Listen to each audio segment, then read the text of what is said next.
हुई बढ़ता है बाड़ा नूर का। भैया माइक वालों जितनी भी आप आवाज बढ़ा सकते हैं बढ़ा दीजिए, बस ये ख्याल रखें कि माइक सीटी ना मारे, इसलिए सीटी मारना अच्छा नहीं है। और थोड़ा सा इको आप दे दें, बैच बढ़ा दें और जितनी आवाज बढ़ा सकते हैं वो बढ़ा दें। मुलाहिदा कीजिए, सुबह तैबा में हुई बढ़ता है बाड़ा नूर का। बोले सुभान अल्लाह।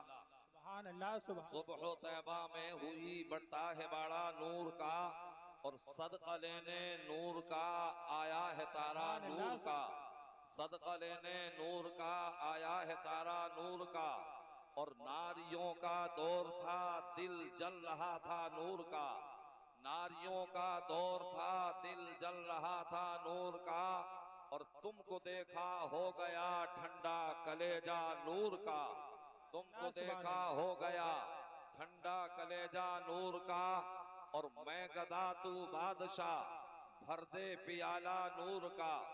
मैं गदा तू बादशाह भर दे पियाला नूर का, और नूर दिन दुना तेरा दे डाल सदका नूर का। और तेरी नस्ले पाक में है बच्चा बच्चा नूर का, और तू है ऐने नूर तेरा सब घराना नूर का। मैं ऑपरेटर साहिब से कहूंगा कि इतना ख्याल रखें कि आवाज जो है समझ में भी आनी चाहिए। जहां आवाज साफ हो शफाफ हो वहां आप उसे रखें, और फिर एक मर्तबा सेट करके आप अपने हाथ को हटा दीजिएगा। तो मैंने जिस आयत करीमा को अपना मौजूद सुखन बनाया है उसी के तहत मैं इंशाअल्लाह आपकी गोश गुजार करने की कोशिश करूंगा।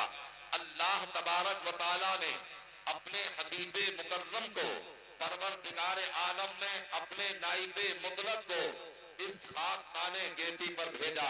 तो वो आने वाला आबी नहीं था, वो आने वाला आतिशी नहीं था, वो आने वाला खाकी नहीं था, वो आने वाला हवाई नहीं था, बल्कि वो आने वाला सरापा नूर ही नूर था।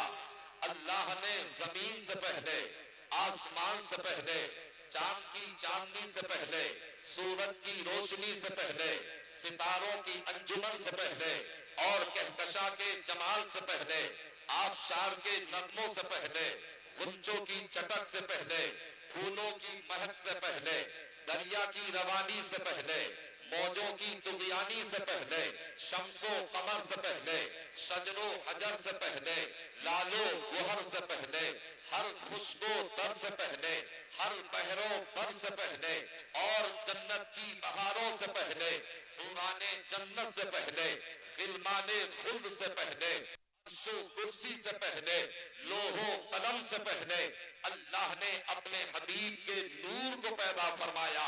अब सवाल ये पैदा होता है कि अल्लाह ने अपने हबीब के नूर को क्यों पैदा फरमाया? तो हजरात गिरामी आप जानते हैं कि अगर कोई जमील होता है, अगर कोई हसीन होता है, तो उसके हुस्न का तकादा होता है, उसके जमाल का तकादा होता है कि मुझे कोई देखने वाला हो।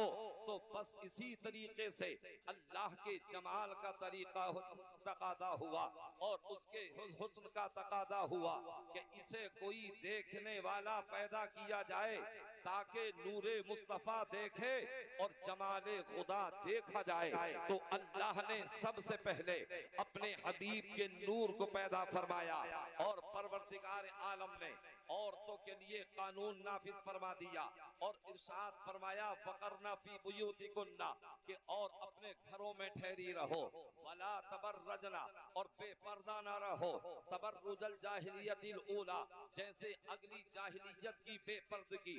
और दूसरे मकाम पर अल्लाह ने फरमाया कुल लिल मुमिनाति यग़ुज़ना मिन अबसारिहिन्ना, और मुसलमान औरतों को हुक्म दो कि वो अपने मुसलमान औरतों को हुक्म दो कि वो अपनी हिफाजत करें और वो पर्दे में रहें, और वयहफ़ज़ना फ़ुरूजहुन्ना, और वो अपनी पारसाई की हिफाजत करें, वला युब्दीना ज़ीनतहुन्ना, और वो अपने बनाव को सिंगार को किसी को ना दिखाएं। इसलिए कि औरत अगर बनाओ सिंगार करके अगर ये मेले और ठेले में जाएगी, अगर औरत बनाओ और सिंगार करके अगर ये बाजार में जाएगी, अगर औरत बनाओ सिंगार करके अगर ये मार्केट में जाएगी, अगर औरत बनाओ और सिंगार करके अगर ये ऑफिस में जाएगी, अगर औरत बनाओ श्रृंगार करके अगर ये अगियार के सामने जाएगी तो इसकी इस्मत दरी हो सकती है, इसका वकार मजरू हो सकता है, इसका तशख्खुस मिट सकता है, इसका दामन दागदार हो सकता है। तो इसीलिए अल्लाह ने ऐलान फरमा दिया कि अपने घरों में ठहरी रहो ताकि तुम्हारी इज्जत सलामत रहे, ताकि तुम्हारा वकार सलामत रहे। हजरत जाबिर रज़ी अल्लाह ताला अन्हु नबी की बारगाह में अर्ज करते हैं, या रसूल अल्लाह, अल्लाह ने सबसे पहले किन चीज को पैदा फरमाया? तो सरकार ने इरशाद फरमाया, या जाबिरु इन्नल्लाह खलक़ नूरा नबिय्यिका क़ब्ल अल अशिया। ए जाबिर, अल्लाह ने सबसे पहले तेरे नबी के नूर को पैदा फरमाया। तो अब सवाल ये पैदा होता है कि जब पूरी कायनात से पहले अल्लाह ने अपने हबीब के नूर को पैदा फरमाया तो फिर ये नूरे मुहम्मदी रखा कहा? जमीन नहीं थी कि जमीन पे रखा जाता, आसमान नहीं था कि आसमान पे रखा जाता, जन्नत की बहारें नहीं थी कि वहां रखा जाता, जन्नत के महलात नहीं थे कि वहां रखा जाता। तो फिर परवरदिगार आलम ने ये नूरे मुहम्मदी रखा कहा? तो दो जुमलों में सुन लो, अल्लाह ने अपने हबीब के नूर को अपने पास में रखा या किन्हीं अपने कुर्बे खास में रखा। तो अब सवाल फिर ये पैदा होता है कि जब अल्लाह ने पूरी कायनात से पहले अपने हबीब के नूर को पैदा फरमाया तो अगर परवरदिगार चाहता तो वो तो कादिर मुतलक था, अगर वो चाहता तो पूरी कायनात से पहले अपने हबीब के नूर को पैदा फरमा देता, अगर वो चाहता तो हवाओं से पहले अपने हबीब के नूर को पैदा फरमा देता, अगर वो चाहता तो दरियाओं से पहले और आसमान से पहले अपने हबीब के नूर को पैदा फरमा देता। ए परवरदिगार, तेरे बंदे समझना चाहते हैं कि तूने अपने हबीब के नूर से पहले जमीन से पहले अपने हबीब के नूर से पहले जमीन को क्यों नहीं पैदा फरमाया? अपने हबीब के नूर से पहले आसमानों को क्यों नहीं पैदा फरमाया? तूने अपने हबीब के नूर से पहले हवाओं को और पानी को क्यों पैदा नहीं फरमाया? तो जब ये सवाल किया जाता है तो रब की रहमत जवाब देती है, ए मेरे बंदो, यकीनन मैं कादिर मुतलक हूँ। अगर मैं चाहता अपने हबीब के नूर से पहले तो जमीन को पहले पैदा फरमा देता, अगर मैं चाहता अपने हबीब के नूर से पहले मैं आसमानों को पैदा फरमा देता, लेकिन अगर इन्हें पहले पैदा कर दिया जाता तो हो सकता था आने वाले जमाने में ये कायनात मेरे महबूब से नजरें मिलाती। जमीन ये कहती, या रसूल अल्लाह, अगर मैं नहीं होती तो आप कदम कहाँ रखते?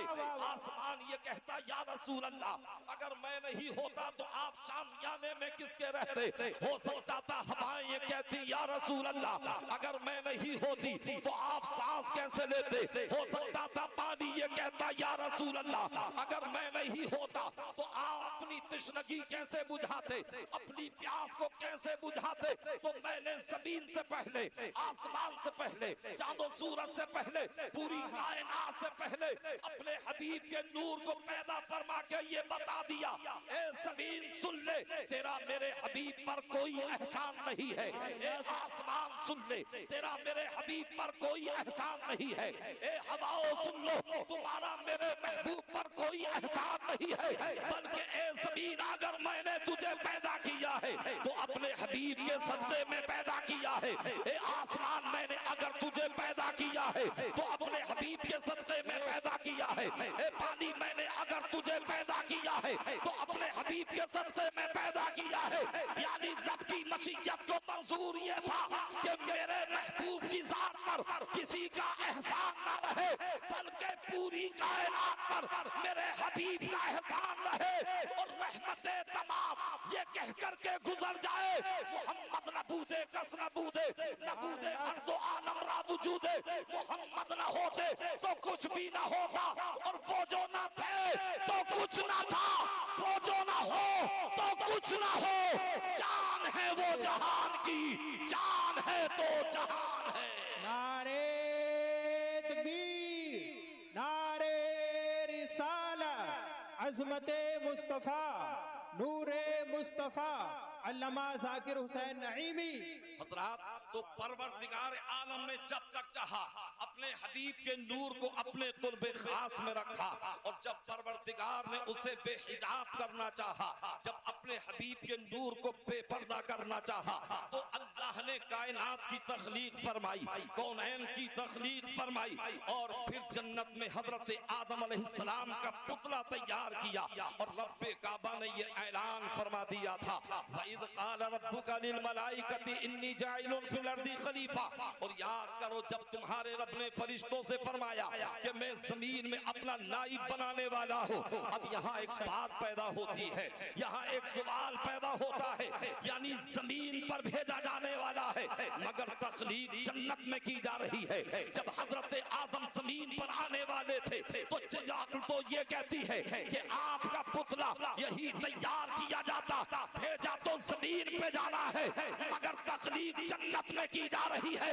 रब ने ये इरशाद फरमा दिया और ये बता दिया कि जो शरीयत की हुदूद में रह करके काम करता है वो जन्नत में जाने का काम करता है, और जो शरीयत से बगावत करता है वो आदमियत से बगावत करता है। सुभान अल्लाह। नारे तकबीर, नारे रिसालत, नारे गौसियत, मसलके आला हजरत उलमाए अहले सुन्नत। आदम अलैहिस्सलाम का पुतला जन्नत में तैयार हो जाता है, रूह को डाल दिया जाता है।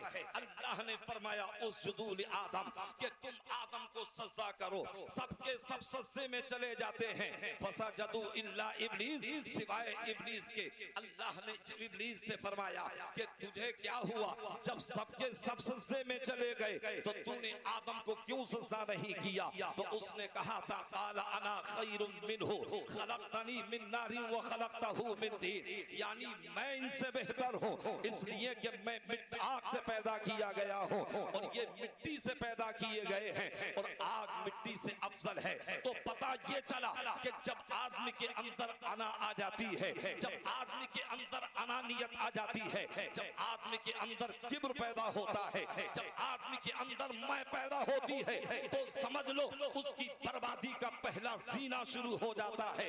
अब वो बर्बादी की तरफ जा रहा है।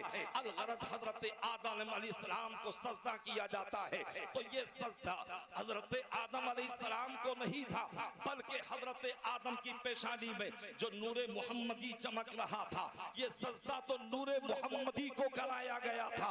हजरत आदम तो किबले के दर्जे में थे, अजीज़ान मिल्लत इस्लामिया। फिर परवरदिगार आलम ने हजरत आदम अलैहिस्सलाम को दुनिया में मबूस फरमाया, फिर आपको जमीन पर भेजा गया, फिर आपको दुनिया में भेजा गया। अब परवरदिगार आलम ने जो नूरे मुहम्मदी हजरत आदम की पेशानी में रखा था, वो नूरे मुहम्मदी हजरत हव्वा के बदन में शिकम में आता है और उनके सदफ़े रहम में आता है। आखिरकार ये नूरे मुहम्मदी मुंतकिल होते होते पाक असलाफ से पाक अरहाम की तरफ मुंतकिल होता रहा, और फिर हजरत अब्दुल मुत्तलिब की पेशानी में आया। जब हजरत अब्दुल मुत्तलिब की पेशानी में आया है तो ये नूरे मुहम्मदी का कमाल रहा है कि जहां जहां नूरे मुहम्मदी रहा है अपनी बरकतें लुटाता रहा है, अपनी अज़मतें लुटाता रहा है, मकाम को बुलंद करता रहा है। हजरत अब्दुल मुत्तलिब की पेशानी में नूरे मुहम्मदी चमक रहा है। उनकी इज्जत का आलम यह है कि जिस रास्ते से गुजर रहे हैं औरतें दावतें निकाह दे रही हैं, जिस रास्ते से गुजर रहे हैं उनसे लोग मोहब्बत करते नजर आ रहे हैं। खाने काबा का मुतबद्दी आपको बना दिया गया है। अलगरज हजरत अब्दुल मुत्तलिब की शादी हजरत फातिमा से हो जाती है। फिर जब वो नूरे मुहम्मदी हजरत फातिमा के सदफ़े रहम में पहुंचता है, फिर हजरत अब्दुल्ला दुनिया में आते हैं। अब ये नूरे मुहम्मदी हजरत अब्दुल्ला की पेशानी में चमक रहा है। जैसे ही हजरत अब्दुल्ला दुनिया में आए हैं, जवानी में कदम रखा है, ये खबर पूरी दुनिया में मुश्तहर हो जाती है, ये खबर पूरी दुनिया में फैल जाती है। तौरात के आलिमों ने कहा था, इंजील के आलिमों ने कहा था, ज़बूर के आलिमों ने कहा था कि ए दुनिया ईसाईयत सुन ले, ए दुनिया यहूदियत सुन ले, और ए दुनिया नसरा नौजवानियत सुन ले, इसलिए कि नूरे मोहम्मदी अपने बाप अब्दुल्ला की पेशानी में आ चुका है और वो नूरे मोहम्मदी एक दिन जो है यानी इमामुल अंबिया इस दुनिया में तशरीफ लाएंगे। अगर वो नबी आखिरुल ज़मा आ गए तो तुम्हारे मजहबे ईसाईयत का क्या होगा, तुम्हारे मजहबे नसरानियत का क्या होगा, तुम्हारे मजहबे यहूदियत का क्या होगा। तो उनके उलमा ने कहा था अगर तुम चाहते हो कि तुम्हारे दीन के मज़ाहिब का तहफ़्फ़ुज़ हो सके तो तुम अब्दुल्लाह को कत्ल कर दो, इसलिए कि ना रहेगा बांस ना बजेगी बांसुरी। अगर तुम अब्दुल्लाह को कत्ल कर दोगे तो फिर मोहम्मद दुनिया में तशरीफ नहीं लाएंगे। अज़ीज़ान मिल्लत इस्लामिया यानी नूरे मुस्तफा को और दीने मुस्तफा को मिटाने के मंसूबे और दीने खुदा को मिटाने के मंसूबे आज कोई नए नहीं बनाए जा रहे हैं, बल्कि ये तो बहुत दिनों पहले से कोशिशें की जा रही हैं, मगर आज तक दीन को कोई मिटा ना सका है। ना कल किसी ने दीन को मिटाया था, ना आज कोई मिटा सकता है, ना सुबह क़यामत तक कोई मिटा सकेगा। मिट गए मिटते हैं, मिट जाएंगे आधा तेरे, ना मिटा है ना मिटेगा कभी चर्चा तेरा। तवज्जो के साथ में मेरी गुफ्तगू को समाप्त कीजिएगा। अब हज़रत अब्दुल्ला की पेशानी में नूरे मोहम्मदी चमक रहा है। 70 यहूदी नौजवान जमा होते हैं, अपने मुसम्मम करके अपने घरों से तलवारें लेके चलते हैं जो कि जहर में बुझी हुई तलवारें थी और हज़रत अब्दुल्ला को कत्ल करने के इरादे से निकले हैं। इनके के चलने का अंदाज ये है कि ये दिन में तो राम छुप जाते हैं, रात में ये सफर करते हैं। अब ये सफर करते करते आए मक्का शरीफ के करीब। इन्होंने लोगों से पूछा था लोगों बताओ कि हम अब्दुल्ला से मुलाकात करना चाहते हैं, हम अब्दुल्ला से मिलना चाहते हैं। लोगों ने कहा देखो वो सामने जो अब्दुल्ला है, मगर तुम इनसे अब तो मुलाकात ना कर सकोगे। लेकिन अब्दुल्ला कभी कभी मक्के की पहाड़ियों में चले जाते हैं, सहराए मक्का में चले जाते हैं, कभी कभी दश्ते मक्का में चले जाते हैं, शिकार करने के लिए चले जाते हैं। जब यहूदियों ने ये सुना तो उनके दिल की कली खिलने लगी और वो पूरे मुकम्मल तौर से मुतमईन हो गए कि चलो पहाड़ियों में हम पनाह लेते हैं, हम पहाड़ियों में मक्की और पोशीदा होकर के बैठते हैं। अब ये 70 यहूदी मक्के की पहाड़ियों में जाकर के छुप जाते हैं। एक मर्तबा हजरत अब्दुल्ला जब मक्के की पहाड़ियों की तरफ आप शिकार के लिए गए हैं, जैसे ही आप वहां पहुंचे यहूदियों ने देखा कि हमारा शिकार हमारे दामे फरेब में आने वाला है। सबके सब पहाड़ियों से निकल करके आते हैं और नरगे में ले लेते हैं। हजरत अब्दुल्ला को बीच में ले लेते हैं, तलवारें निकाल रहे हैं, हजरत अब्दुल्ला को कत्ल करना चाहते हैं। और ये अज़्म मुसम्मम करके आए हैं, ये पक्का इरादा करके आए हैं, चाहते थे कि उन पे तलवारों से हमला कर दें। मगर कुरैश खानदान के एक शख्स थे जिनका नाम था हजरत वहब बिन अब्दे मुनाफ। जब उन्होंने ये मंजर देखा तो यानी खानदानी हमीयत ने जोश मारा। हजरत वहब बिन अब्दे मुनाफ ने चाहा कि मैं आवाज दूं, लेकिन जब आपने आवाज दी तो ऐसा लगता था जैसे किसी ने गले को दबोच लिया हो। हजरत वहब बिन अब्दे मुनाफ पत्थर को उठाना चाहते हैं, मगर ज़मीन ने पत्थर को नहीं छोड़ा है। हजरत अब्दे मुनाफ वहब बिन अब्दे मुनाफ यानी आप तेज तोड़ करके जाना चाहते हैं, मगर ज़मीन ने आपके कदमों को पकड़ लिया है। कि आप क्या समझ रहे हैं ये मामला क्या आया है? हजरत वहब बिन अब्दे मुनाफ अगर आवाज देना चाहते हैं तो आवाज नहीं निकल रही है। अगर पत्थर उठाना चाहते हैं जमीन ने पत्थर को नहीं छोड़ा है। अगर कदमों से तेज तोड़ करके जाना चाहते हैं तो जमीन ने कदमों को पकड़ लिया है। इसकी वजह ये थी कि अगर हजरत अब्दे मुनाफ आवाज दे करके हिफाजत करते, अगर पत्थर मार करके हिफाजत करते, अगर तोड़ करके जा करके बचाते तो हजरत अब्दुल्ला को तो बचना ही था। जब हजरत अब्दुल्ला बच जाते तो फिर ये मक्के में आकर के कहते, ए अब्दुल्ला अगर मैं तोड़ करके नहीं गया होता तो तुम्हें आज कत्ल कर दिया जाता। अगर मैंने पत्थर नहीं मारा होता तो आज तुम्हें कत्ल कर दिया जाता। अगर मैंने आवाज नहीं दी होती तो तुम्हें कत्ल कर दिया जाता। यानी हजरत अब्दुल्ला पर हजरत वहब बिन अब्दे मुनाफ मक्के में आकर के एहसान जताते, मगर ये रब की मशीयत को मंजूर नहीं था कि मेरे महबूब पर कोई एहसान जताए। हजरत वहब बिन अब्दे मुनाफ तो हिफाजत कर करने की तदबीरें सोच रहे थे, मगर रब की मशीयत ऐलान कर रही थी कि फानूस बन के जिसकी हिफाजत अदा करे वो शमा क्या बुझे जिसे रोशन खुदा करे। नारे तकबीर, नारे रिसालत, नारे गौसियत, मसलके आला हजरत उलमाए अहले सुन्नत अल्लामा ज़ाकिर हुसैन नईमी। यानी अल्लाह ने फरिश्तों की जमात को भेजा जो कि अपने हाथों में तलवारें लेकर के आए और उन 70 यहूदियों को कत्ल कर दिया, उन्हें खाक व खून में मिला दिया। हजरत अब्दुल्ला बहिफाजत मक्के में आते हैं, हजरत वहब बिन अब्दे मुनाफ भी घर में आते हैं और जैसे ही घर में आए अपनी बीबी हजरत बर्रा से कहा था, ए मेरी बीबी बर्रा, आज मैंने देखा है कि अब्दुल्लाह के साथ में क्या हुआ है, मगर अल्लाह ने उनकी हिफाजत की है। हमें अपनी बेटी आमना के लिए रिश्ता दरकार है। जाओ तुम अब्दुल मुत्तलिब की बारगाह में और उनसे अब्दुल्लाह का हाथ मांग लो और लिहाजा तुम उनका रिश्ता आमना के साथ में कर दो। अब हजरत बर्रा दौड़ करके जाती हैं, हजरत अब्दुल मुत्तलिब के पास में जाती हैं और जाने के बाद कहती हैं, ए अब्दुल मुत्तलिब, मैं तुम्हारे बेटे अब्दुल्ला का रिश्ता मांगने के लिए आई हो, तुम अपने बेटे का रिश्ता आमना के साथ में कर दीजिए। और मेरी बेटी के अंदर औसाफे हमीदा है, मेरी बेटी बड़ी नेक खसलत है, मेरी बेटी बड़ी अच्छी है, उसके अंदर कोई गुनाह की कमी की बात नहीं है। हजरत बर्रा ने कहा था, मेरी बेटी आमना की तरह से आज दुनिया में कोई लड़की नहीं है। हजरत अब्दुल मुत्तलिब ने कहा था कि मेरे बेटे अब्दुल्ला की तरह से आज कोई नौजवान नहीं है। और हजरात दोनों की नजीर मिल भी कैसे सकती थी, इसलिए कि इमामुल अंबिया को आना था, मुस्तफा जान रहमत को आना था, शहंशाह बतहा को आना था। अलगरस निकाह हो जाता है, शादी हो जाती है।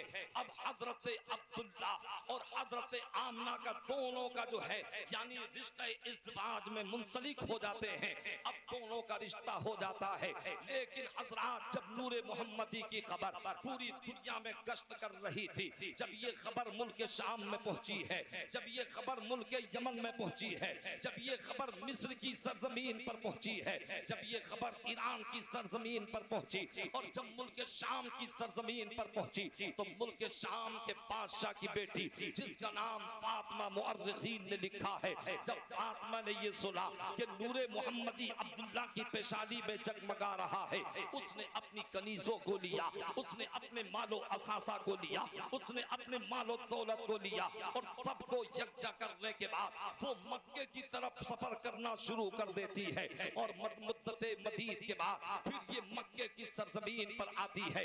हतीम काबा के पास इसने क़याम किया, लोगों से पूछा था, लोगों बताओ कि हजरत अब्दुल्लाह कहाँ मिलेंगे, मैं हजरत अब्दुल्लाह को देखना चाहती हूँ, मैं उनसे मुलाकात करना चाहती हूँ। किसी ने कहा सामने देख रहे हो, यही हजरत अब्दुल्लाह है जो खाने काबा का तवाफ कर रहे हैं। हजरत अब्दुल्ला तवाफ काबा कर रहे थे। अब वो लड़की फातिमा जाती है, ईरान की शहजादी हजरत अब्दुल्ला के पास में पहुंची और पहुंचने के बाद में कहा था, उसने चेहरे को देखा तो और ज्यादा फरेफ्ता हो जाती है, इसलिए कि अब्दुल्ला की पेशानी चमक रही थी। हजरत अब्दुल्ला से कहा था, ए अब्दुल्ला, क्या तुम मुझसे निकाह करोगे, क्या तुम मुझसे शादी करोगे? लिहाजा मेरे भाइयों जरा सोचिए तो सही, आज यानी एक बादशाह की बेटी ऑफर कर रही है, कोई मामूली लड़की नहीं थी, कोई काली कलोटी लड़की नहीं थी, बल्कि हुस्न की मलका थी जो कि निकाह का पैगाम दे रही थी। हजरत अब्दुल्ला ने कहा, मैं अपने बाप अब्दुल मुत्तलिब से इजाजत ले लो, तब मैं शादी निकाह करूंगा। अब हजरत अब्दुल्ला घर में आए, उनके दिल में ख्वाहिश मुजामअत डाली गई और हजरत आमना से कुर्ब हासिल किया। अब वो नूरे मोहम्मदी हजरत आमना के सदफे रहम में चला जाता है। अब हजरत अब्दुल्ला सुबह को हजरत अब्दुल मुत्तलिब से कहते हैं, ए वालिदे गिरामी, मुल्क शाम के बादशाह की बेटी आई है और उसने मुझे पैगाम निकाह दिया है, उसने मुझे निकाह का पैगाम दिया है, मगर जब तक आप इजाजत नहीं दोगे उस वक्त तक मैं शादी नहीं करूंगा, जब तक आप इजाजत नहीं दोगे उस वक्त तक मैं निकाह नहीं करूंगा।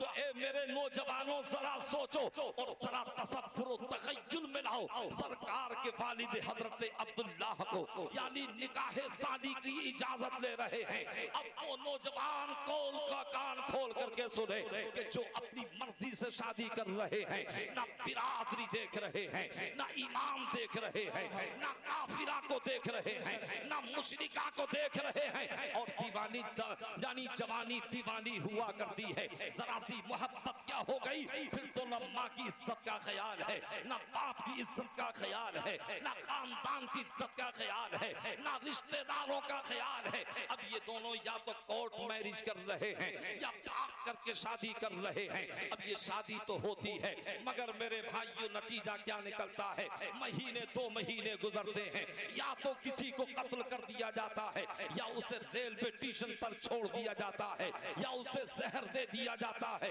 या तो तलाक की बात आ जाती है, या खुला की बात आ जाती है। देखो थाना मूंडा पांडे में जाकर के, देखो मुरादाबाद की कोर्ट और कचहरी में, देखो आप रामपुर की कोर्ट और कचहरी में जाकर के सबसे ज्यादा मुकदमे मिलेंगे तो आपको मुसलमान लड़कियों के, औरतों के मिलेंगे, या तो जहेज पीड़िता के मिलेंगे, या लड़की फांसी के मिलेंगे, या लड़की को भगाने के मिलेंगे। लिहाजा मेरे नौजवानों, मैं तुम्हें ये पैगाम देना चाहता हूँ, अरे जो रिश्ता लज्जते नफ्स के लिए किया जाता है उसमें मोहब्बत नहीं होती, उसमें बिगाड़ होता है, उसमें बेइज्जती होती है, उसमें रुसवाई होती है। मगर जो रिश्ता माँ बाप करते हैं, होने वाले सोच में परवरदिगार मोहब्बत पैदा फरमा देता है। अब जब मर्जी से शादी होती है तो वो घर रहमतों का मामूरा बन जाता है। नारे तकबीर, नारे रिसालत, मिलादे मुस्तफा कॉन्फ्रेंस, आशिक रसूल कमेटी। मरअतुल अर्बईन लिमालिहा वली हसबिहा वली जमालिहा वली दीनिहा फज़फर बिदातिद्दीन तरीबत यदा, यानी 3 वजहों से, 4 वजहों से निकाह किया जाता है। औरत के मालो दौलत की वजह से, औरत के हुस्न जमाल की वजह से, औरत के हसब व नसब की वजह से, और औरत के दीन की वजह से। मेरे आका इरशाद फरमाते हैं फज़फर बिदातिद्दीन, यानी तुम दीन वाली को पसंद करो। अगर तुम दीन वाली पसंद ना करोगे तो तसव्वुर भी इज्जत का नहीं किया जा सकता है, सुकून का कोई तसव्वुर नहीं किया जा सकता है। अज़ीज़ान मिल्लत इस्लामिया, मेरे आका इरशाद फरमाते हैं अगर तुम ऐसा नहीं करोगे तब तरीबत यदा, तो तुम यानी गर्द आलूद हो जाओ, तुम्हारी नाक गर्द आलूद हो जाए। मतलब ये है कि तुम रुसवा हो जाओगे, तुम जलील हो जाओगे। तो ए मेरे नौजवानों, इस कॉन्फ्रेंस से ये पैगाम लेकर के जाना और ये अज़्म मुसम्मम करके जाना, हम जो भी कदम उठाएंगे माँ बाप की मर्जी से उठाएंगे। अगर माँ बाप की मर्जी से कदम उठाओगे तो तुम्हारा रसूल भी राजी हो जाएगा और तुमसे तुम्हारा परवरदिगार। बहुत खूब, सुभान अल्लाह। अब हजरत अब्दुल्लाह से हजरत अब्दुल मुत्तलिब ने कहा बेटा निकाह सानी करने की इजाजत है, आप निकाह कर सकते हैं। अब हजरत अब्दुल्ला आए सुबह को खाने काबा का तवाफ करने के लिए। जब खाने काबा का तवाफ किया तो फिर वो लड़की आई करीब में, मगर अब्दुल्ला के चेहरे को देखा और देखने के बाद अपने रुख को फेर लेती है। हजरत अब्दुल्ला ने कहा था ए फातिमा जरा ये बता दे, कल तो तुम मुझे निकाह का पैगाम दे रही थी, कल तो तू मुझे पैगाम शादी दे रही थी, मगर आज तूने अपने चेहरे को क्यों फेर लिया है? उस शहजादी ने जवाब दिया था ए अब्दुल्ला मुझे कोई गलत मत समझना, बल्कि मैं तो निकाह का पैगाम दे रही थी। वजह ये थी कि तुम्हारी पेशानी में जो नूरे मोहम्मदी था, मैं तो ये चाहती थी, मैंने तौरात के आलिमों से सुना था, मैंने ज़बूर के आलिमों से सुना था कि वो नूरे मोहम्मदी अब्दुल्ला की पेशानी में चमक रहा है, और जो अब्दुल्ला की बीवी बनेगी इमामुल अंबिया, उसी के बतन से दुनिया में आएंगे। तो मेरी तमन्ना ये थी कि आप मेरे शोहर बन जाएं और इमामुल अंबिया दुनिया में आए तो मेरे बतन से आए, इसलिए कि जब इमामुल अंबिया दुनिया में मेरे बतन से आएंगे तो जहां मुस्तफा का चर्चा होगा तो वहां मेरा भी चर्चा होता रहेगा। सुभान अल्लाह, सुभान अल्लाह, माशाअल्लाह। तो ये नूरे मोहम्मदी का कमाल है। ये नूरे नूरे मोहम्मदी ये जहां जहां रहा है वहां अपनी बरकतें लुटाता रहा है।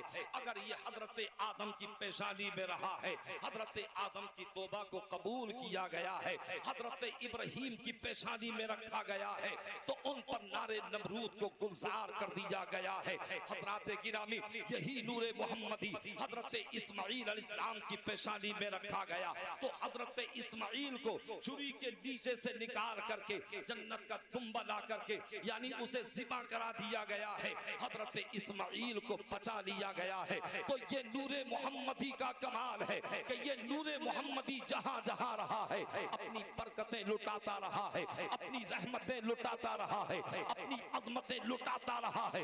यहाँ तक कि अगर हजरत आदम चमके हैं तो इसी नूर से चमके हैं, हजरत शीश चमके हैं तो इसी नूर से चमके हैं, हजरत याकूब चमके हैं तो इसी नूर से चमके हैं, हजरत यूसुफ चमके हैं तो इसी नूर से चमके हैं, हजरत इब्राहीम चमके हैं तो इसी नूर से चमके हैं, हजरत इस्माइल चमके हैं तो इसी नूर से चमके हैं, हजरत मूसा चमके हैं तो इसी नूर से चमके हैं, हजरत ईसा चमके हैं तो इसी नूर से चमके हैं, अजी जिब्रील चमके हैं तो इसी नूर से चमके हैं, मीकाईल चमके हैं तो इसी नूर से चमके हैं, इसराफील चमके हैं तो इसी नूर से चमके हैं, इस्राईल चमके हैं तो इसी नूर से चमके हैं, सिद्दीक़ अकबर चमके हैं तो इसी नूर से चमके हैं, फारूक आज़म चमके हैं तो इसी नूर से चमके हैं, उस्मान गनी चमके हैं तो इसी नूर से चमके हैं, अली मुर्तज़ा चमके हैं तो इसी नूर से चमके हैं, इमाम हसन चमके हैं तो इसी नूर से चमके हैं,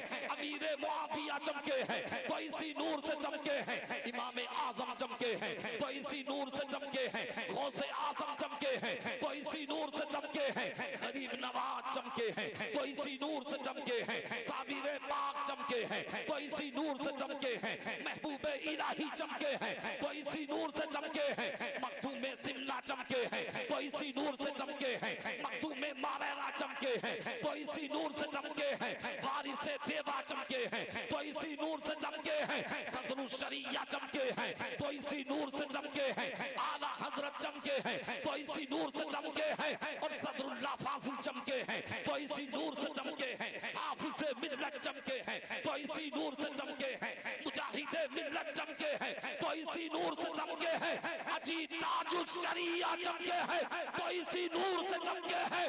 तुम भी नबी की बारगाह में अपने अरीज़े को पेश करो और ज़बान आला हज़रत में बोलो, या रसूल अल्लाह, चमक तुझसे पाते हैं सब पाने वाले, मेरा दिल भी चमका दे चमकाने वाले। अल्लाह, नारे तकबीर, नारे रिसालत, नारे गौसियत, मसलके आला हजरत।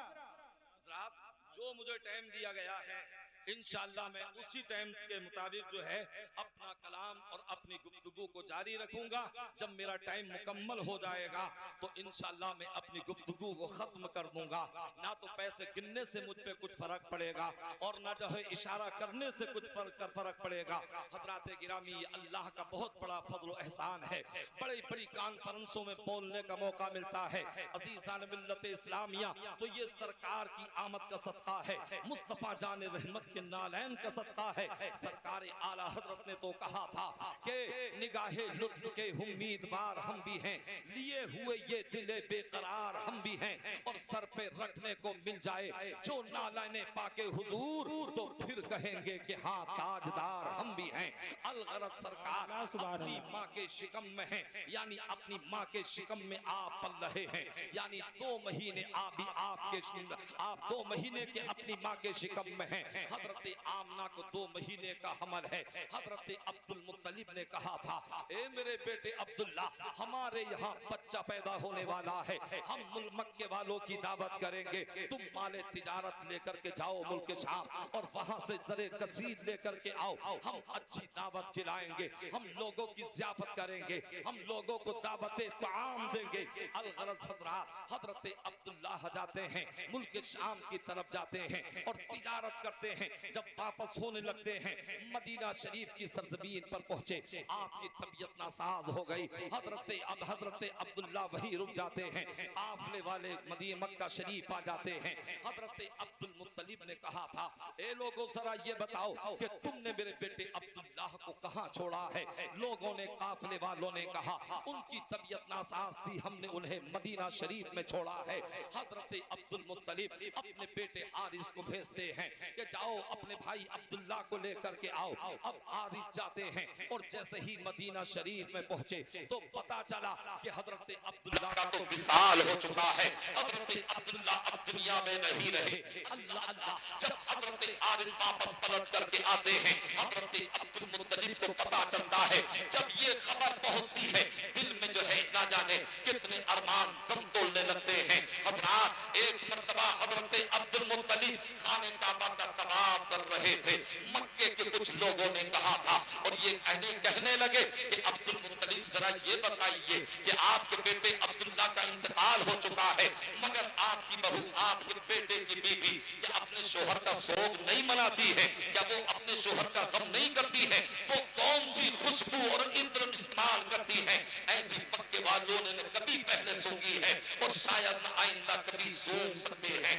हजरत अब्दुल मुत्तलिब घर में आए, अपनी बीवी हजरत फातिमा से कहा था, ए मेरी बीवी फातिमा, अपनी बहू हजरत आमना से पूछो क्या ये अपने शोहर का गम नहीं मनाती है? क्या ये अपने शोहर का शोक नहीं मनाती है? हजरत फातिमा ने कहा, ए मेरे शोहर नामदार, मुझसे भी मेरे महल्ले की कुछ औरतों ने इसी तरह के एतराज़ात किए थे और मुझसे भी चाहा था कि मैं सवाल करूं। जब मैंने चाहा कि सवाल करूं तो हजरत फातिमा, हजरत आमना की पेशानी से एक नूर निकला और वो नूर इस तरीके से निकला कि मेरी पेशानी से टकराया और मैं जमीन पर फर्श खाकर के गिर जाती हूँ। अल्लाह अल्लाह, अब हजरत फातिमा कहती है, अब्दुल मुत्तलिब, मेरे अंदर हिम्मत और जुर्रत नहीं है, मेरे अंदर सकत नहीं है, मेरे अंदर कुव्वत और ताकत नहीं है। आप खुद ही हजरत आमना से पूछ लीजिए कि ये कौन सी खुशबू इस्तेमाल करती है। इतने में हजरत अब्दुल मुत्तलिब से ये कहने के बाद थोड़ी सी मिट्टी लेकर के आती है, कहती है कि इस पर हजरत आमना का हाथ लगा था। अब वो मिट्टी हजरत अब्दुल्लाह को दी गई। जब हजरत अब्दुल मुत्तलिब को मिट्टी दी गई, जब हजरत अब्दुल मुत्तलिब ने उसे सोगा तो वो मिट्टी महक रही थी। जब तकिए को देखा तो वो महक रहा था, जब बिस्तर को देखा तो वो महक रहा था, दरो दीवार को देखा तो वो महक रहा था। हजरत आमना ने कहा था, ए वालिदे गिरामी अब्दुल मुत्तलिब, आप शोक की बात करते हैं, आप गम की बात करते हैं। जब से मेरे शोहर अब्दुल्लाह का इंतकाल हुआ है, ना दिन में सुकून मिलता है, ना रात में सुकून मिलता है। मैं आपका शुमारी करके रात को गुजारती हूँ और आप मुझसे सुनिए, मैं पूरी कैफियत बयान करती हूँ। अब हजरत आमना बयान करती है कि जब मैं पानी भरने के लिए कुएं पर जाती हूँ और जब मैं कुएं के पास में पहुँचती हूँ तो पानी का कुआं ऊपर को आ जाता है। मैं हाथ डाल करके पानी भर लेती हूँ। मेरी और सहेलियां और मक्के की और औरतें कहा करती हैं, ए बहन आमना जरा ठहरी रहना, कि तुम ठहरी रहोगी तो ये पानी ऊपर रहेगा, हम भी तुम्हारे सत्ते में भर लेंगी। और ए वालिदे गिरामी, जब मैं पानी भरने के बाद वहां से कदम घर की तरफ को रखती हूँ और जब मैं नोकीले पत्थरों पर अपने कदम को रखती हूँ तो वो नोकीले पत्थर जो है मौन हो जाते हैं। मैं जिन दरख्तों के सामने से गुजरती हूँ वो दरख्त सलाम पेश करते नजर आते हैं और मैं जिन गलियों से गुजरती हूँ वो गलियां महकती नजर आती हैं। इसमें मेरा कमाल नहीं बल्कि मेरे शिकम के अंदर जो मेरा बेटा पल रहा है, ये मेरे बेटे का कमाल है। तभी तो आला हजरत फरमाते हैं, उनकी महक ने दिल के गुंजे खिला दिए हैं, जिस राह चल दिए हैं कूचे बसा। सुभान अल्लाह, सुभान अल्लाह। गुजरता चला गया, यहाँ तक के वो साते सईद आई। अब मैं अपनी गुफ्तगू को इख्तिताम पजीर करना चाहता हूँ, इख्तिताम की तरफ अपनी गुफ्तगू को ले जा रहा हूँ। जब वो साते सईद आई, जो कि विलादत का वक्त होता है, जो कि पैदाइश का वक्त होता है, हजरत आमना रज़ियल्लाहु ताला अन्हा फरमाती हैं कि हजरत जिब्रील अमी आए और आने के बाद मेरे शिकम की तरफ तवज्जो करके कहा, इज़हर या सय्यदल मुरसलीन, इज़हर या खातमन नबिय्यीन, नबिय्यीन इज़ या इमाम नबिय्यीन, यानी हजरत आमना कहती हैं कि जिब्रील अमी आए और आने के बाद सरकार को खिताबात से याद कर रहे हैं। आज हमारे और आपके यहाँ भी बच्चे पैदा होते हैं, मगर हजरात ये पता नहीं चलता कि बच्चा पैदा होने के बाद तकबीर, नारे रिसालत, नारे हैदरी, नारे गौसियत, मसलके आला हजरत, उलमाए अहले सुन्नत, शायर इस्लाम जनाब सईद अख्तर साहब किबला। देखिए माशाअल्लाह सुभान अल्लाह, हमारे बरादर असगर जनाब सईद अख्तर साहब जो बहुत बड़े शायर हैं, जोखनपुरी तशरीफ ला चुके हैं। अल्हम्दुलिल्लाह जब ये पढ़ेंगे तो इंशाअल्लाह आप झूमेंगे, तड़पेंगे, मचलेंगे और आप जोर से बोलेंगे। और शायर इस्लाम शमीम रजा नूरी भी तशरीफ फरमा है, आप इनके भी कलामात को समाप्त करेंगे और फिर कुछ ही देर के बाद हजरत अल्लामा मुफ्ती हम्माद रजा साहिब किबला भी तशरीफ लाने वाले हैं, आप उनके भी खिताब से महजूज होंगे। तो मैं अर्ज ये कर रहा था, आज भी बच्चे पैदा होते हैं, मगर आज तक ना कोई मशीन बता सकती है, आज तक ना कोई अल्ट्रासाउंड बता सकता है, आज तक ना कोई चेकअप मशीन बता सकती है, आज तक ना कोई साइंटिस्ट बता सकता है, आज तक ना कोई रिसर्च करने वाला बता सकता है कि पेट में जो बच्चा पल रहा है, ये बच्चा पैदा होने के बाद ये रहसन बनेगा या ये आलिम बनेगा, ये डाकू बनेगा या ये शराबी बनेगा, ये मुफ्ती बनेगा, ये अच्छा बनेगा या बदकार बनेगा, ये नमाजी बनेगा या ये शराबी बनेगा, ये हाजी बनेगा या ये क्या क्या बनेगा, कोई भी नहीं बता सकता। मगर ये शान मुस्तफा है कि मुस्तफा अभी दुनिया में तशरीफ लाए नहीं है, बल्कि हजरत जिब्रील इस तरह की बशारत दे रहे हैं कि ए नबियों के इमाम तशरीफ लाइए, ए नबियों के खातिम तशरीफ लाइए, ए नबियों के इमाम तशरीफ लाइए। तो ये है अज़मत मुस्तफा। मेरे इमाम ने बता दिया, अल्लाह की सरदावा कदम शान है ये, इंसान ही इंसान, वो इंसान है ये। और कुरान तो ईमान बताता है इन्हें, ईमान ये कहता है मेरी जान है ये। अब सरकार के दादा हजरत अब्दुल मुत्तलिब फरमाते हैं, अना अतूफु बिल काबती तिलकल लैला, यानी इमामुल अंबिया की रात मैं खाने काबा का तवाफ कर रहा था, मैंने देखा कि खाने काबा की इमारत या का यक जो है तरे आमना की तरफ झुकी और फिर थोड़ी देर के बाद में सीधी खड़ी हो गई। जबकि दुनिया का उसूल और तरीका ये है कि अगर कोई बिल्डिंग मिस्मार हो जाती है, अगर वो ज़मीन बोस हो जाती है, आप गज़ा की इमारतों को देखें या आप ज़लज़ले में गिरी हुई इमारतों को देखें, या तो उसे तामीर करना पड़ता है या उसकी तोसीज करना पड़ती है या उसे दोबारा बनाना पड़ता है, मगर आज तक कोई इमारत अपने आप खड़ी नहीं होती। मगर ये खाने काबा की शान है। हजरत अब्दुल मुत्तलिब कहते हैं कि मैंने देखा खाने काबा झुका और झुकने के थोड़ी देर बाद फिर खड़ा हो गया, फिर अपनी जगह सलामती के साथ में खड़ा हो गया। मैंने रब की बारगाह में अर्ज की, मौला ये क्या मामला है? आज से पहले मैंने बहुत मर्तबा तवाफ़ काबा किया है, मगर मैंने खाने काबा को झुकते हुए कभी नहीं देखा। तो फिर आतिफे ग़ैबी से आवाज आती है, ए अब्दुल मुत्तलिब ये मुझसे मत पूछो, बल्कि ये खाने काबा से पूछो। हजरत अब्दुल मुत्तलिब कहते हैं, मैंने रब की बारगाह में अर्ज की, मौला क्या ये खाने काबा बोलेगा? आज तक तो काबा नहीं बोला है। फिर आतिफे ग़ैबी से आवाज आती है, आज मेरे महबूब की आमद का दिन है, आज मसरत व शादमानी का दिन है, आज खुशी और इंबिसात का दिन है। आज तक तो काबा नहीं बोला था, मगर आज काबा बोलेगा। हजरत अब्दुल मुत्तलिब कहते हैं, मैंने खाने काबा की तरफ तवज्जो की और तवज्जो करके काबे से कहा, ए काबे जरा ये बता कि अव्वलीन का काबा तू है, आखिरीन का काबा तू है, आदम का काबा तू है, शीश का काबा तू है, हूद का काबा तू है, लूत का काबा तू है, इब्राहीम का काबा तू है, इस्माइल का काबा तू है, ईसा का काबा तू है, मूसा का काबा तू है और औलिया का काबा तू है, अब्बास का काबा तू है और अब्दाल का काबा तू है, औताद का काबा तू है, राकिईन का काबा तू है, साजिदीन का काबा तू है, शाकिरीन का काबा तू है, सालिहीन का काबा तू है।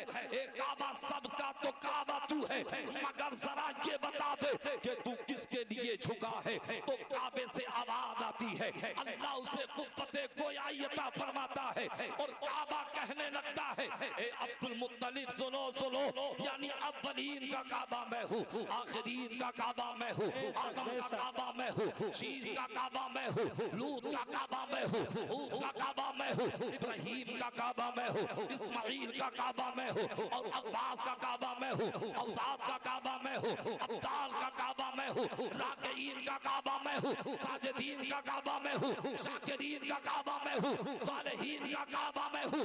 ए अब्दुल मुत्तलिब सुनो सुनो, यानी सबका काबा तो मैं हूँ, मगर मेरा काबा वो है जो आमना की गोद में आया है। तभी तो आला हजरत फरमाते हैं कि जिनके सजदे को महराबे काबा झुकी, उन खबों की लताफत पे लाखों सलाम। नारे तकबीर, नारे रिसालत, मिलादे मुस्तफा कॉन्फ्रेंस, आशिक रसूल कमेटी। सुभान अल्लाह। बस बात खत्म हो रही है मेरी, तो जवाब दिया कि सबका काबा तो मैं हूं, मगर मेरे काबा मोहम्मद अरबी है सल्लल्लाहु अलैहि वसल्लम। अब मक्के का दस्तूर ये था कि जब वहां बच्चा पैदा होता तो सबसे पहले उसे खाने काबा का तवाफ कराया जाता, लड़की पैदा हो या लड़का, दौरे जहालत में उनका ये मामूल था। हजरत आमना ने अब्दुल मुत्तलिब को दिया कि आप ले जाइए और खाने काबा का तवाफ करा के लाइए। तारीख बताती है, उलमा बताते हैं, फरमाते हैं कि जब हजरत अब्दुल मुत्तलिब लेकर के गए तो कुछ अहले कुरैश ने देखा कि जब हजरत अब्दुल मुत्तलिब कपड़े में छुपा करके सरकार को ले जा रहे थे तो ऐसा लग रहा था कि अब्दुल मुत्तलिब काबे की तरफ बढ़ रहे हैं या काबा अब्दुल मुत्तलिब की तरफ बढ़ रहा है। अल्लाह अल्लाह। अब हजरत अब्दुल मुत्तलिब सरकार को गोद में लेकर के गए, खाने काबा का तवाफ कराया और तवाफ कराने के बाद फिर हजरत आमना की गोद में ला करके दे दिया। फिर हजरत आमना की अमानत आमना को सौंप दी। अब हजरत आमना रज़ियल्लाहु ताला अन्हा है, उसके दिल से पूछिए नाकामियों की लज्जतें। जो मुसाफिर लुट गया हो जाके मंजिल के करीब, जिस औरत की कोख में बच्चा पल रहा हो और उसका शोहर दुनिया से चला गया हो, जिस औरत के बच्चा पैदा हुआ हो और बच्चे की पैदाइश से पहले उसका बाप दुनिया में ना रहा हो और वो औरत बेवा हो गई हो, उसके दिल पर क्या गुजरती होगी, उसे कितनी अज़ियतें होती होंगी, उसे कितनी तकलीफें होती होंगी। अल्लाह अल्लाह। अब हजरत आमना रज़ियल्लाहु ताला अन्हा है, बात आ रही है आपकी समझ में? तो घूर क्यों रहे हो? मोहब्बत से बोलिए सुभान अल्लाह। सुभान अल्लाह। अच्छा, पीछे वाले तो ये सोच रहे हैं कि सारी जिम्मेदारी हमने आगे वालों को दे दी, नोटों के जरिए भी दाद वही देंगे और होठों के जरिए भी दाद वही देंगे। मगर याद रखिए, रब फरमाता है ला तज़िरु वाज़िरतुन विज़रा उखरा, क़यामत के दिन एक जान दूसरे का बोझ नहीं उठाएगी। जैसे रामपुर या मुरादाबाद जाकर के बिरयानी खाते हो और उस बिरयानी से न बीवी को फायदा होता है न दूसरे भाई को फायदा होता है, जो खाता है उसी की शिकम सेरी होती है। तो इसी तरीके से अगर आप सुभान अल्लाह बोलेंगे तो सवाब आपको मिलेगा, नेकियां आपको मिलेंगी। एक मर्तबा मोहब्बत से बोलें सुभान अल्लाह। तो मैं अर्ज ये कर रहा था, हजरत अब्दुल मुत्तलिब सरकार को लाए। अल्लाह अल्लाह। अब ये कैसा मुकद्दस बच्चा था और कैसी मुकद्दस शख्सियत थी कि जिनके सदक़े में अल्लाह ने कुनैन की तख्लीक फरमाई। सरकार को लेकर के आए, हजरत आमना की गोद में दे दिया।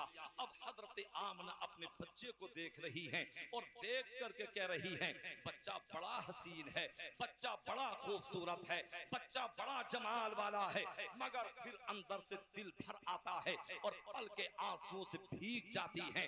हजरत आमना सोच रही हैं, अगर बच्चा खूबसूरत है मगर है तो यतीम, बच्चा जमाल वाला है मगर है तो यतीम, अगर इसका बाप दुनिया में होता तो इसके लिए खिलौने ला करके देता, अगर इसका बाप दुनिया में होता तो इसे घुमाने के लिए लेकर के जाता, अगर इसका बाप दुनिया में होता तो इसे लोरियां दे करके सुलाता। लेकिन अब इसका बाप दुनिया में नहीं है। काश इसके बाप अब्दुल्लाह मौजूद होते, काश मेरे शोहर अब्दुल्ला मरहूम दुनिया में होते। अब हजरत आमना अंदर से दिल तड़प रहा है और आंखें पलकों और पलकें आंसुओं से भीगी जा रही हैं। दिल ही दिल में ये सोच रही हैं, आखिर मेरे बच्चे को लिखना कौन सिखाएगा, मेरे बच्चे को पढ़ना कौन सिखाएगा, मेरे बच्चे को खिलौने कौन ला करके देगा। हजरत आमना तो ये सोच ही रही थी कि आतिफे गैबी से आवाज आती है, ए आमना फिक्रमंद मत हो, अलम यजिद का यतीमन बाबा, अगर हमने बच्चे को यतीम पैदा किया है तो हम इसकी यतीमी दूर करना भी जानते हैं। और ए आमना सुन ले, ये तेरा बेटा बाद में है, मेरा हबीब पहले है। फिर आतिफे गैबी से आवाज आती है, ए आमना फिक्र मत कर, इसलिए कि अगर तेरे बच्चे का खेलने के लिए दिल करेगा तो मैं चांदो सूरज को खिलौना बना दूंगा। अगर तेरे बच्चे का लोरियों को दिल करेगा तो मैं फरिश्तों से लोरियां दिलवा दूंगा। और ए आमना, तेरे बच्चे को लिखाने वाला मैं हूँ, तेरे बच्चे को पढ़ाने वाला मैं हूँ। अगर तेरे बच्चे का सैर करने को दिल करेगा तो मैं राज को बुला करके सैर करा दूंगा। सुभान अल्लाह, सुभान अल्लाह, माशाअल्लाह। एक बात बहुत काबिल गौर है और आखिरी बात मेरी समाप्त कीजिएगा। हजरात गिरामी, अल्लाह ने एक तरफ अपना हबीब भी बनाया, अपना महबूब भी बनाया, अपना रसूल भी बनाया, अपने हबीब के सदक़े में कौनैन की तख्लीक भी फरमाई। तो क्या महबूब के साथ में ऐसा ही सुलूक होना चाहिए? क्या महबूबीन के साथ में ऐसा ही सुलूक किया जाता है? अगर एक दुनियावी स्कूल में पढ़ने वाला, अगर इंटर या बीए करने वाला नौजवान अगर चुम्बन किसी से मोहब्बत कर लेता है तो अपनी माशूका से कहता है, अपनी महबूबा से कहता है, अरे अगर तू कहेगी तो मैं जमीन में तेरा मकान चांद पे बना दूंगा, अगर तू कहेगी तो आसमान के सितारे तेरे कदमों में ला करके डाल दूंगा, अगर तू कहेगी तो मैं सातों जन्म तेरा साथ निभाऊंगा। हालांकि अगर FIR हो जाती है और जब ऐसो साथ के हाथ में जुम्मन का हाथ दिया जाता है, जैसे ही एक पटा पड़ता है पहला जन्म भूल जाता है, दूसरा पटा पड़ता है दूसरा जन्म भूल जाता है, तीसरा पटा पड़ता है तीसरा जन्म भूल जाता है। तो ये तो दुनियावी मोहब्बत का मामला है कि आदमी अपने महबूब से मोहब्बत करता है, उससे वादे भी करता है, उसे चांद पर मकान बनाने की बातें करता है और सूरज और सितारों को लाने की बातें करता है, सातों जन्म में साथ निभाने की बातें करता है। मगर ए परवरदिगार, तेरे बंदे समझना चाहते हैं कि जब तूने अपने हबीब को महबूब बनाया, अपने रसूल को हबीब बनाया, अपने अपना प्यारा बनाया, तो ए परवरदिगार समझ में नहीं आता कि सरकार 2 महीने के अपनी माँ के शिकम में है, बाप का साया सर से उड़ गया, जब 6 साल के हुए माँ का साया सर से उठा लिया गया, 8 साल की दादा की उम्र शरीफ होती है, हजरत अब्दुल मुत्तलिब भी दुनिया में नहीं रहते हैं। ए परवरदिगार, बाप का साया क्यों उठाया गया, दादा का साया क्यों उठाया गया, माँ का साया सर से क्यों उठाया गया? तो बतौर तमसील समाप्त कर लीजिए। यानी हम गए किसी यानी शुएब अख्तर के घर में गए, अब हम 2-3 लोग थे, इनके बच्चा आया और बच्चे ने आकर के कहा अस्सलामु अलैकुम। अब साथ में मौलाना यानी सईद अख्तर शाहिर साहब थे या शमीम रजा नूरी थे, उन्होंने कहा कि बच्चे का कमाल नहीं बल्कि ये तरबियत का असर है, ये माँ की तरबियत का असर है।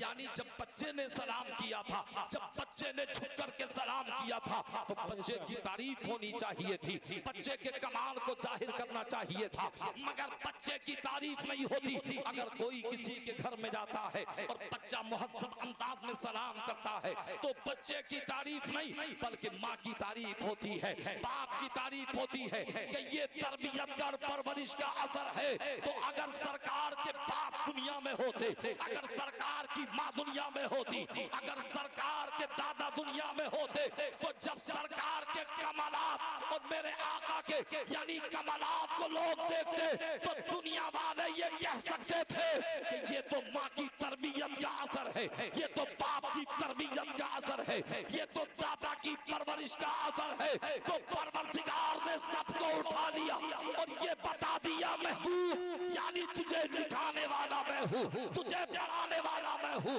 तेरी परवरिश करने वाला मैं हूँ, तुझे पालने वाला मैं हूँ और तुझे कौनैन का मालिक व मुख्तार बनाने वाला मैं हूँ। सुभान अल्लाह, सुभान अल्लाह, माशाअल्लाह। अल्लाह ने फरमाया वमा अरसलनाका इल्ला रहमतल लिल आलमीन, ए महबूब हमने आपको सारे आलम के लिए रहमत बना करके भेजा है। परवरदिगार आलम हम सबको सिरात मुस्तकीम पर चलने की तौफीक अता फरमाए और इसी मुख्तसर पर हम सबको अमल करने की तौफीक अता